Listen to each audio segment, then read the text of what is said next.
شریعت کی نظر میں نجاست دو طرح کی ہوتی ہے. ایک کو کہتے ہیں نجاست حقیقی اور ایک کو کہتے ہیں نجاست حکمی. نجاست حقیقی تو وہ ہوئی جو حقیقت میں نجس ہے، جیسے پیشاب پخانہ ہوا، یہ نجاست حقیقی کہلاتی ہے. اور نجاست حکمی وہ ہے جو حکم خدا کی وجہ سے نجس ہے، جیسے مشرک نجس ہوتا ہے. اللہ تعالی نے قرآن مجید میں فرما دیا انما المشرکون نجس، مشرک نجس ہوتے ہیں. اب وہ 70 دفعہ بھی غسل کر لے تو بھی نجس ہے، کیونکہ حکم خدا ہے. اسی طرح کوئی بندہ ہو جس پر غسل فرض ہے، حالت جنابت میں ہے، اس نے غسل نہیں کیا، وہ غسل نہ کرے، ویسے پانی سے اپنے جسم کو صاف کر لے تو جسم صاف تو اس کا ہو گیا، لیکن ہے ابھی بھی وہ ناپاک. اور یہ نجاست حکمی ہے جس کی وجہ سے ناپاک ہے. ایسا جنبی شخص مسجد میں داخل نہیں ہو سکتا، نہ قرآن پاک کو پکڑ سکتا ہے. تو نجاست حقیقی اور نجاست حکمی دو طرح کی نجاست.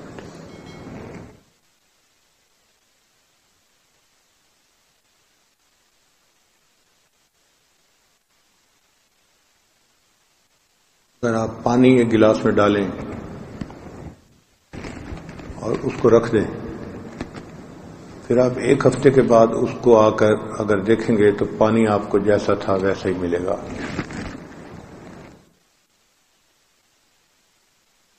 آپ جیسا اس کو رکھ کے گئے تھے گلاس میں ویسے ہی ملے گا. آپ اسے استعمال کر سکتے ہیں، پی سکتے ہیں. لیکن اگر آپ دودھ رکھ کے جائیں تو دوسرے دن دودھ پھٹ جائے گا، بو آ جائے گی، خراب ہو جائے گا. وجہ کیا ہے؟ وجہ یہ ہے کہ پانی کے اندر ایسا بیکٹیریا نہیں تھا جو اس کو خراب کرتا، دودھ کے اندر بیکٹیریا تھا جس نے اس کو خراب کر دیا. اس لیے کھانے خراب ہو جاتے ہیں. اور گرمی کے موسم میں پلاؤ تو بہت جلدی خراب ہوتا ہے. لوگ صبح کے وقت پکا کے کچھ کھا لیتے ہیں، پھر کہتے ہیں شام کو کھائیں گے، اور شام تک اس میں بو آ چکی ہوتی ہے. کیوں؟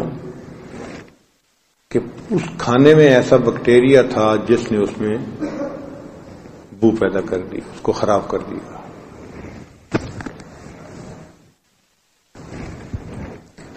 آپ کے پاس گڑ ہے، آپ اس کو 1 سال تک بند رکھیں کسی برتن میں، 1 سال کے بعد جیسا تھا ویسے کا ویسا ہوگا، اس لیے کہ اس میں وہ خراب کرنے والا بیکٹیریا ہے ہی نہیں. تو 1 سال تک اس کو کچھ نہیں ہوا. باقی چیزیں ہوں تو بس صبح رکھو تو شام خراب، شام رکھو تو صبح خراب.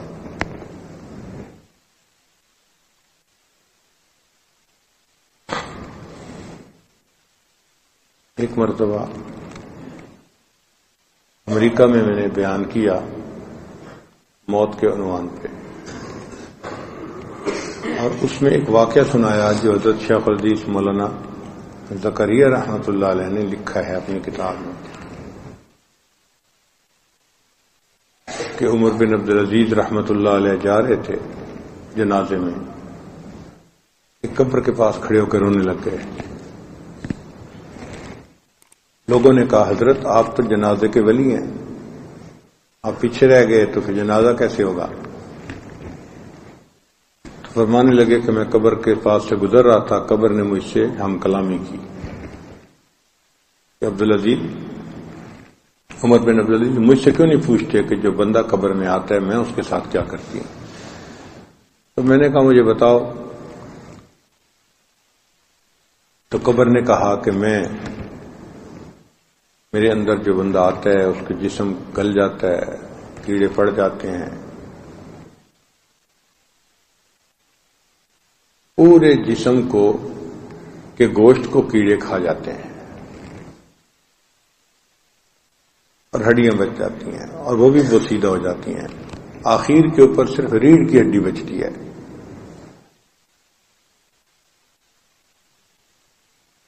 جب میں نے بیان ختم کیا ایک ڈاکٹر صاحب مجھے آ کے ملے، کہنے لگے جی کہ میں پاکستانی ہوں لیکن یہاں پہ ایک بڑا ڈاکٹر سمجھا جاتا ہوں، میں اپنے فن میں بڑا ماہر ہوں. اور امریکہ کے جو اوپر کے 20 ڈاکٹر ہیں ان میں میرا بھی نام ہے. امریکہ کے اوپر کے 20 ڈاکٹروں میں ہونا بڑی بات ہے. اس کا مطلب ہے واقعی وہ اپنے فن میں بڑا ماہر تھا. پھر مجھے کہنے لگا جی آپ نے یہ ایک واقعہ سنایا ہے. میں نے کہاں سنایا ہے؟ کہنے لگا آپ نے کہاں پڑھا؟ میں نے کہا کتاب میں پڑھا ہے. کہنے لگا جی آپ اگر مجھے 1 گھنٹہ دینا تو میں آپ کو یہ سب کچھ آنکھوں سے دکھا سکتا ہوں. میں بڑا حیران ہوا. آپ آنکھوں سے دکھا سکتے ہیں؟ کہنے لگے ہاں. میں نے کہا میں اپنا وقت فارغ کر لیتا ہوں.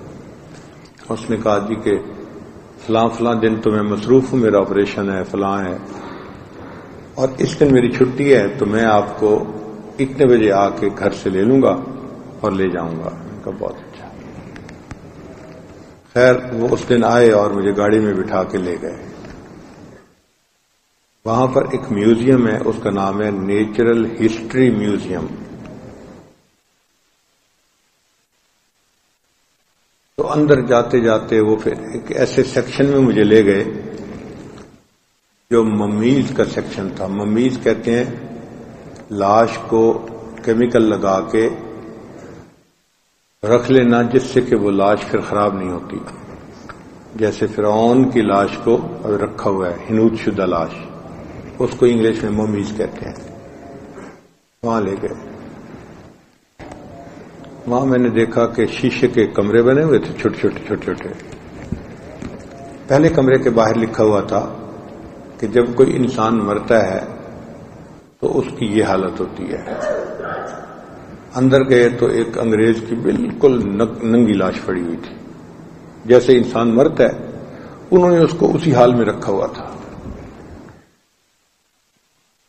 پھر دوسرے حصے میں گئے تو لکھا ہوا تھا کہ یہ بندہ مرا اور ہم نے اس کو اتنے دن قبر میں رکھا، دن بھی لکھے ہوئے تھے، اور اتنے دنوں کے بعد جب ہم نے نکالا تو جس حال میں اس کو پایا اسی طرح اس کو کیمیکل لگا کے ہم نے یہاں رکھ دیا. اس کمرے کے اندر جب گئے تو میں نے دیکھا کہ اسی طرح ایک انگریز لیٹا ہوا ہے، اس کا باقی سارا حصہ ٹھیک ہے، صرف اس کی آنکھیں جو ہیں نا ان کے اندر کیڑے پڑے ہوئے ہیں اور وہ کیڑے نظر بھی آ رہے ہیں. انہوں نے اس طرح کیڑوں کو بھی ساتھ کیمیکل کے لگا کے رکھا ہوا تھا. تو انہوں نے کہا کہ جب بندہ مرتا ہے تو قبر میں جا کے سب سے پہلے آنکھوں میں کیڑے پڑتے ہیں. وہ نگاہیں جو ہوس بھری دوسروں کے چہروں پہ ڈالتا ہے، جو بد نظری کرتا ہے بندہ، جو بد نگاہی کرتا ہے، اس کو بھی دیکھا اس کو بھی دیکھا.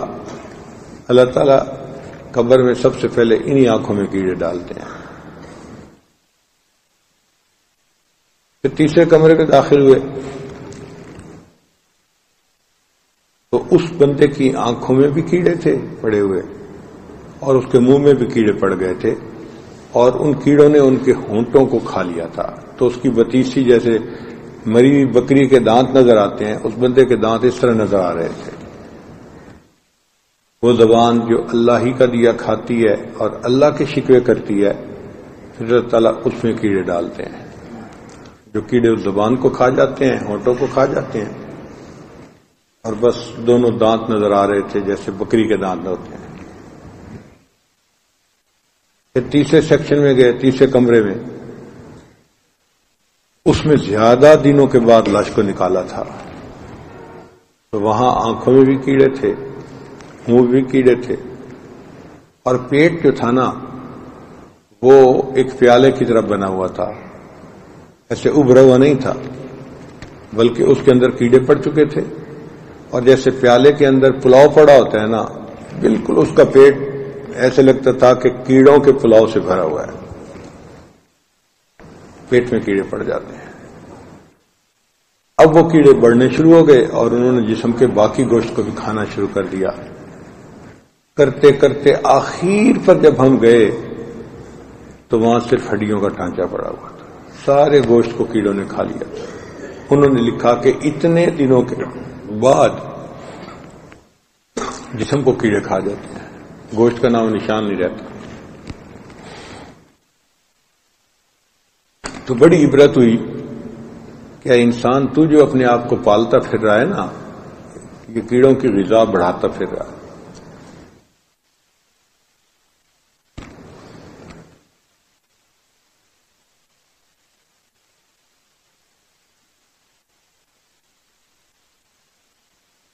معاملہ عجیب ہے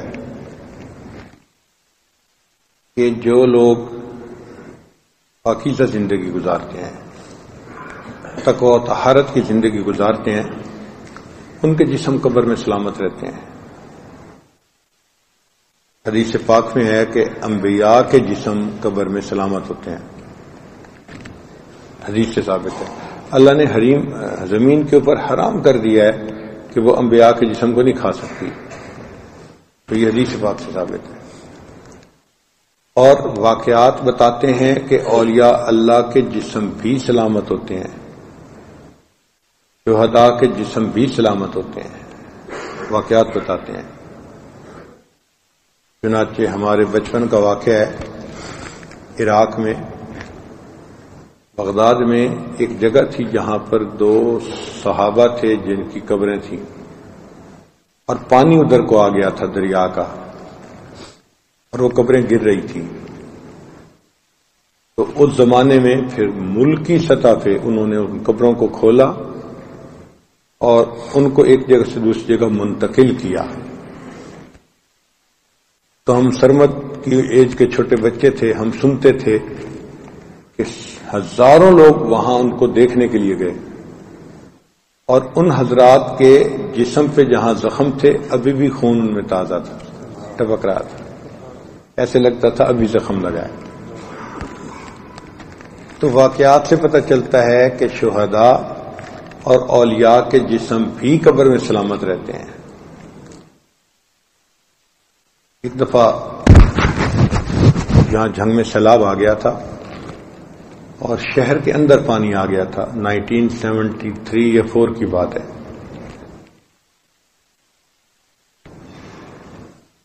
تو ایک قبرستان ہے شہر کے قریب, اس میں بھی پانی داخل ہو گیا تھا. تو ہم نے سنا کہ وہاں ایک قبر تھی جو کھل گئی, اور اس قبر کے اندر ایک بندہ لیٹا ہوا تھا جس کا کفن بھی میلا نہیں ہوا تھا. تو پورے شہر میں یہ خبر چلی. تو میں بھی اپنے بھائی کے ساتھ جانے کو تیار ہو گیا, مگر میرے والد صاحب نے مجھے منع کر دیا. بس ہم گھر سے نکلنے ہی والے تھے, انہوں نے پوچھ لیا کہاں جا رہے ہو بڑے بھائی سے. ان کا وہاں قبرستان میں جا رہے ہیں, سنیں قبر کھلی ہے اور کفن بھی میلا نہیں ہوا. والد صاحب نے مجھے منع کر دیا, کہنے لگے کہ تم پڑھنے والے طالب علم ہو اور تمہارا امتحان قریب ہے, تمہارے دل پہ کوئی اثر ہو گیا تو پھر تم پڑھائی نہیں کرو گے, تو تم نہ جاؤ, ہم تمہیں بتا دیں گے, ہم جا کے دیکھ کے آتے ہیں. تو بھائی اور والد صاحب گئے اور دیکھ کے آئے, اور انہوں نے پھر آ کے بتایا کہ اتنا اس کا قد تھا اور اس کا کفن بھی میلا نہیں ہوا تھا. جسم کو تو کیا کچھ ہونا, کفن بھی میلا نہیں ہوا. اب یہ دیکھیں کہ جو لوگ کافر ہیں ان کے جسموں میں کیڑے پڑ جاتے ہیں.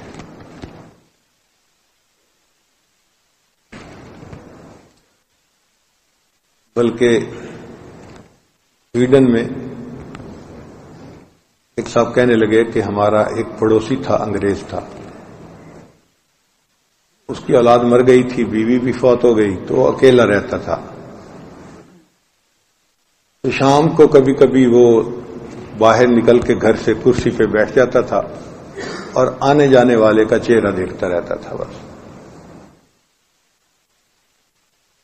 تو وہ میزبان مجھے کہنے لگا کہ میری بیوی جب بھی اس بندے کو دیکھتی نا, وہ کہتی اس بڈھے نے مر جانا ہے اور کسی کو اس کے مرنے کا پتہ بھی نہیں چلنا.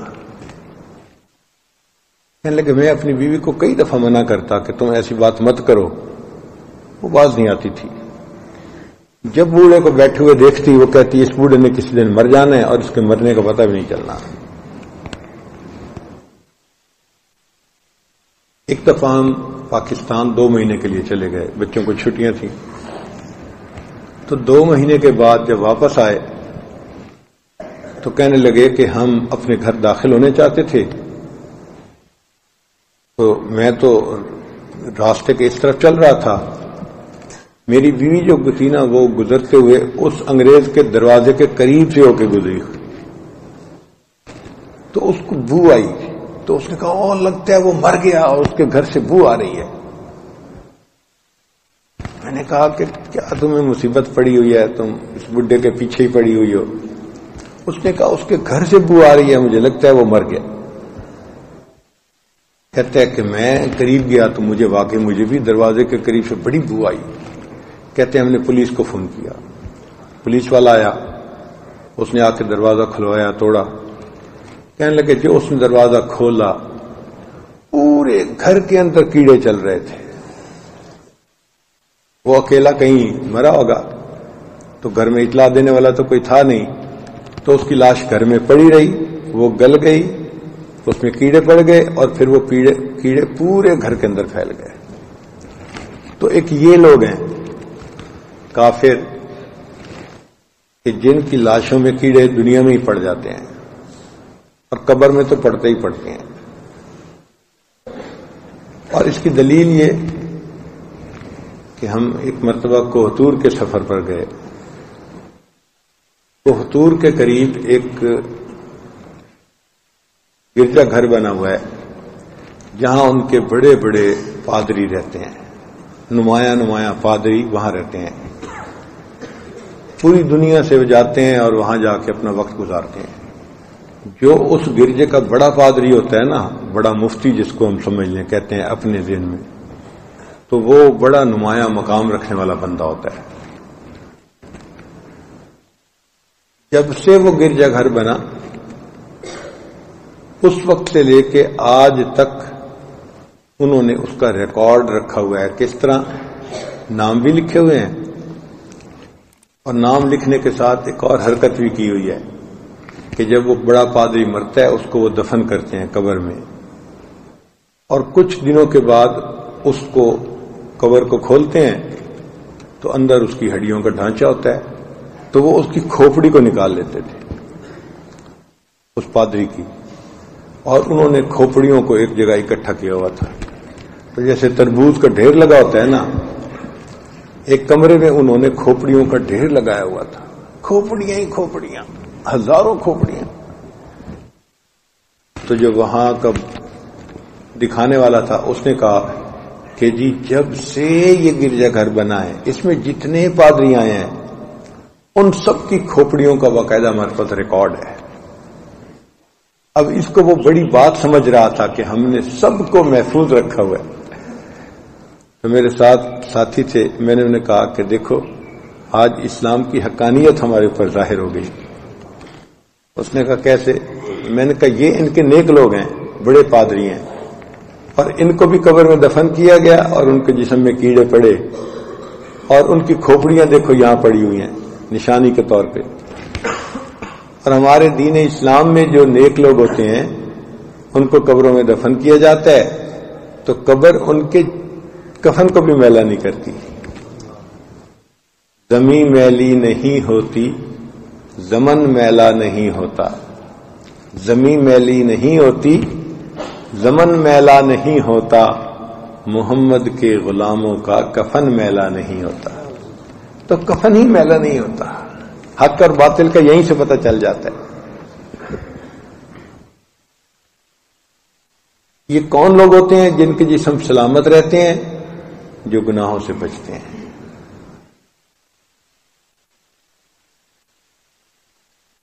اس کی وجہ یہ ہے کہ جس طرح گڑ کو رکھ دیا گیا تھا اور وہ 1 سال تک ٹھیک رہا چونکہ اس میں خراب کرنے والا بیکٹیریا ہی نہیں تھا، اسی طرح انسان کے جسم میں جسم کو خراب کرنے والا بیکٹیریا گناہ سے پیدا ہوتا ہے۔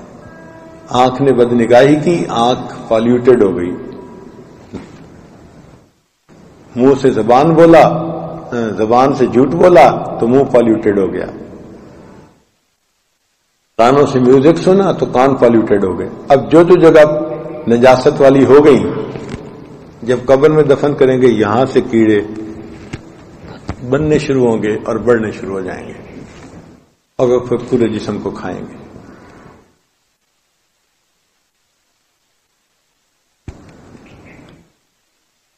اور جو شخص اپنے جسم کو گناہوں سے بچاتا ہے اس کے جسم میں کوئی بیکٹیریا نہیں ہوتا جو اس کو خراب کرے، لہذا اگر ان کو 1000 سال بھی قبر میں رکھا جائے تو ان کے جسم کو کچھ نہیں ہوتا، سلامت رہتے ہیں۔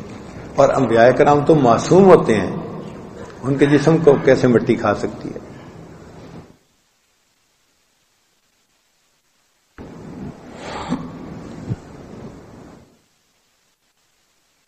کوئی بندہ چاہے کہ میرا جسم پاک ہو جائے تو ایک تو طریقہ ہے نا کہ پانی سے غسل کر لے، جسم پاک ہو جاتا ہے۔ کوئی جنبی شخص ہو اور وہ فرض غسل کر لے تو پاک ہو جاتا ہے اس کا جسم۔ لیکن اگر وہ یہ چاہے کہ نہیں، اس کے اندر جو نجاست کے گناہ کی نجاست کے اثرات تھے وہ بھی ختم ہو جائیں تو وہ توبہ کے غسل سے ہوتے ہیں۔ وہ سچی توبہ کر لے، التائب من الذنب کمن لا ذنب لہ، گناہوں سے توبہ کرنے والا ایسے ہوتا ہے جیسے اس نے گناہ کیا ہی نہیں ہے، جسم بالکل پاک ہو جاتا ہے، وہ جو اعضاء کی نجاست سی ساری دھل جاتی ہے۔ اس لیے حدیث پاک میں آتا ہے جب کوئی بندہ وضو کرتا ہے تو اس نے آنکھوں سے جو گناہ کیے تھے وہ دھل جاتے ہیں، کلی کرتا ہے تو منہ سے گناہ کیے تھے دھل جاتے ہیں، ہاتھ پاؤں دھوتا ہے تو ہاتھ پاؤں کے گناہ دھل جاتے ہیں۔ تو نیکی کرنے سے گناہ دھل جاتے ہیں، توبہ کرنے سے گناہ دھل جاتے ہیں، اور گناہوں کے کرنے سے جسم کے اعضاء نجس ہو جاتے ہیں۔ اب ہم اپنے آپ کو پاک رکھیں یا ناپاک بنائیں یہ ہمارے اوپر منحصر ہے۔ اگر تقوی کی زندگی گزاریں گے تو ہمارا جسم پاک رہے گا، نجاست حقیقی سے بھی پاک، نجاست حکمی سے بھی پاک۔ اور اگر گناہوں سے پرہیز نہیں کریں گے تو نجاست حقیقی سے تو پاک ہوگا، نجاست حکمی سے پاک نہیں ہوگا۔ گناہ سے اعضاء نجس ہو جاتے ہیں، اور اس کی دلیل یہ ہے کہ سیدنا عثمان غنی عنہ تشریف فرما تھے، ایک شخص ان کے پاس آئے اور انہوں نے کوئی بات کرنی تھی، تو سیدنا عثمان غنی عنہ نے جب دیکھا تو انہوں نے فرمایا ما بالکم، لوگوں کو کیا ہو گیا، یہ ہماری محفلوں میں چلے آتے ہیں اور ان کی نگاہوں سے زنا ٹپکتا ہے۔ اس بندے نے فوراً حیران ہو کے کہا کہ امیر المومنین کیا وحی کا سلسلہ منقطع نہیں ہو گیا؟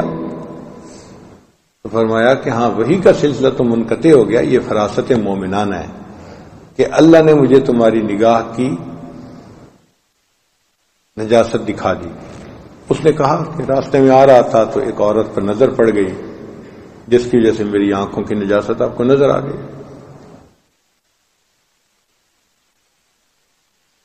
اب چونکہ گناہوں میں نجاست ہوتی ہے، اس لیے جو بندہ گناہوں کا ارتکاب کرتا ہے اس کے جسم پہ بھی اس کا اثر ہوتا ہے۔ یہ تو اللہ کا فضل ہے نا کہ اللہ نے پردے ڈالے ہوئے ہیں، ورنہ گناہوں کی نجاست اگر سب کو محسوس ہوتی تو پتہ نہیں کوئی کسی کے پاس بیٹھنا بھی پسند کرتا کہ نہ کرتا، جسم سے کتنی بو آ رہی ہوتی۔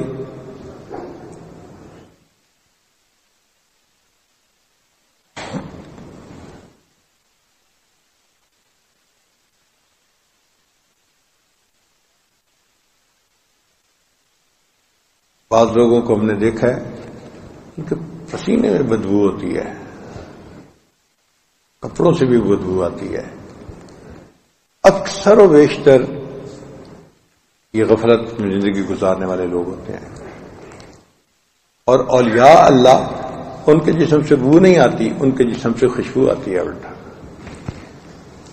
اور اس کی دلیل یہ ہے کہ انبیاء کے سردار حضرت محمد مصطفیٰ احمد مجتبی صلی اللہ علیہ وسلم کے جسم اثر سے خوشبو آتی تھی۔ صحابہ کرام کہتے ہیں کہ ہم نبی علیہ السلام کو ڈھونڈنا ہوتا تو خوشبو کو سونگتے سونگتے پیچھے جا کے نبی علیہ السلام کو مل جایا کرتے تھے۔ جس راستے سے گزر جاتے تھے اللہ کے پیارے نبی صلی اللہ علیہ وسلم، اس راستے میں بھی خوشبو ہوتی تھی۔ اور سیدنا صدیق اکرم کے بارے میں حضرت عمر رضی اللہ عنہ کی روایت ہے، کان ریح ابی بکر اطیب من ریح المسک، کہ ابو بکر کے جو جسم سے خوشبو آتی تھی وہ مشک کی خوشبو سے بھی زیادہ اچھی ہوتی تھی، تو جسم سے خوشبو آتی تھی۔ تو جو لوگ نیکی کرتے ہیں ان کے جسم پہ چونکہ گناہوں کی نجاست نہیں ہوتی، ان کے جسموں سے خوشبو آتی ہے۔ یا عام بندے کو خوشبو محسوس نہ بھی ہو تو کم از کم بدبو نہیں ہوتی۔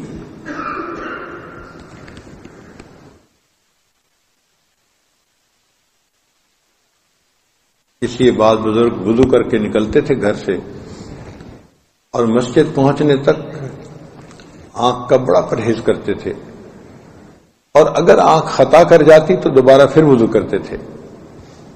وہ کہتے تھے کہ وضو تو ہے اگرچہ، لیکن وہ گناہ کی وجہ سے آنکھ نجس ہو گئی تو میں اب مصلی پہ کھڑے ہونے کے قابل نہیں ہوں، تو دوبارہ پھر وضو کرتے تھے۔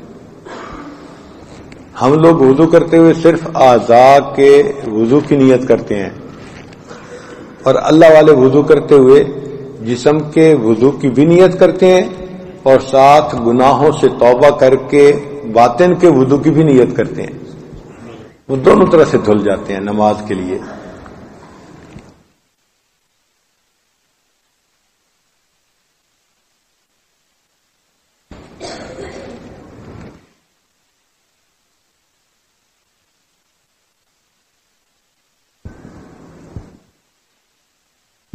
ہم اپنے بارے میں آسانی سے بیٹھ کے اندازہ لگا سکتے ہیں کہ مرنے کے بعد ہمیں کیڑے کھائیں گے یا نہیں کھائیں گے۔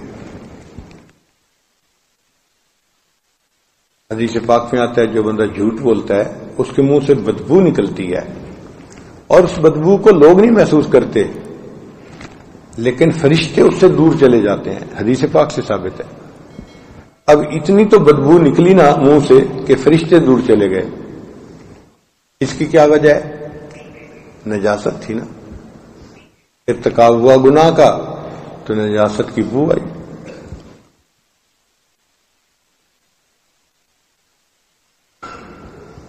اللہ تعالیٰ چاہتے ہیں کہ میرے بندے پاک ہو کے زندگی گزاریں، اس لیے انہوں نے ہمیں پابندیاں لگائی ہیں۔ نگاہوں کی حفاظت کرو، جھوٹ نہ بولو، غیبت نہ کرو، ہاتھ پاؤں سے گناہ نہ کرو۔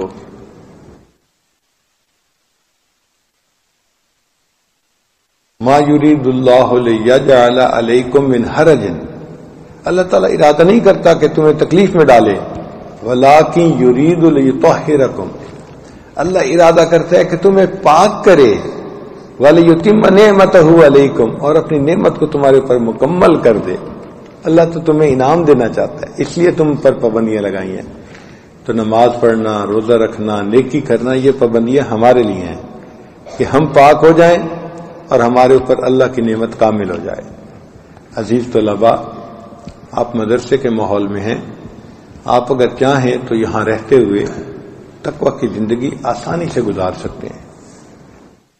بس ہر وقت باوضو رہنے کی کوشش کریں، نگاہوں کا پرہیز رکھیں، کوئی گناہ نہ کریں، نفسانی شیطانی خیالات آئیں بھی تو استغفار کریں، اللہ کی طرف متوجہ ہوں، اور گناہ کرنے سے پرہیز کریں۔ آپ کی زندگی پاکیزہ ہو جائے گی تو پھر آپ خود دیکھیے گا اس کی برکتیں کتنی ہوتی ہیں۔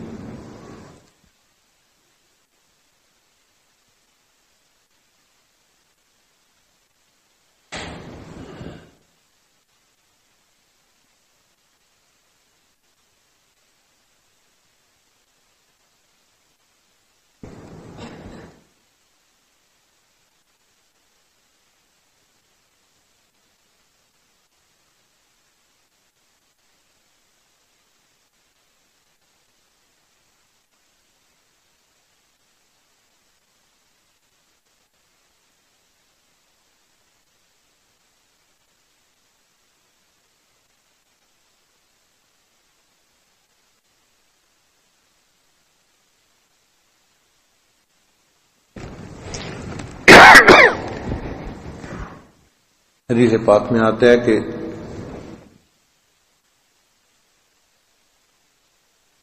جنگ احد میں کچھ حضرات شہید ہو گئے تھے، تو ان کو ایک جگہ دفن کیا گیا تھا.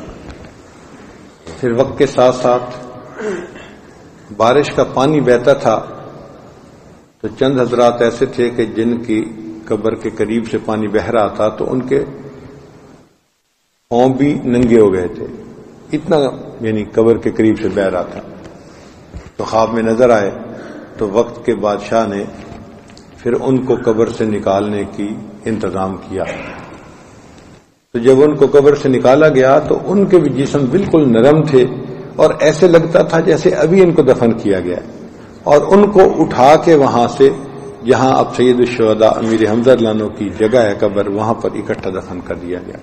تو سعودی عرب میں بھی یہ واقعہ پیش آیا.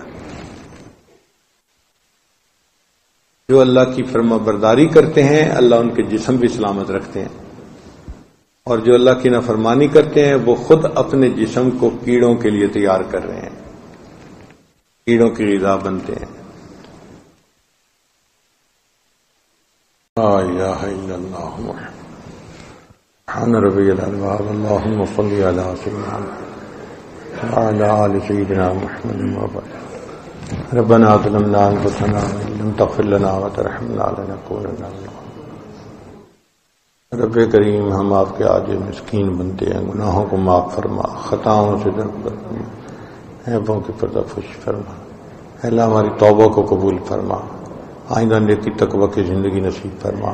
اللہ اپنے مقبول بندوں میں شامل فرما. صلی اللہ تعالی علی حبیبہ سیدنا محمد وآلہ واصحابہ اجمعین برحمتک یا ارحم الراحمین.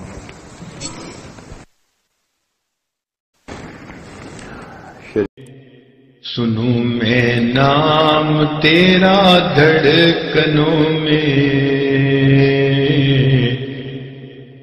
مزہ آ جائے مولا دل بدل دے. ہواؤں حرص والا دل بدل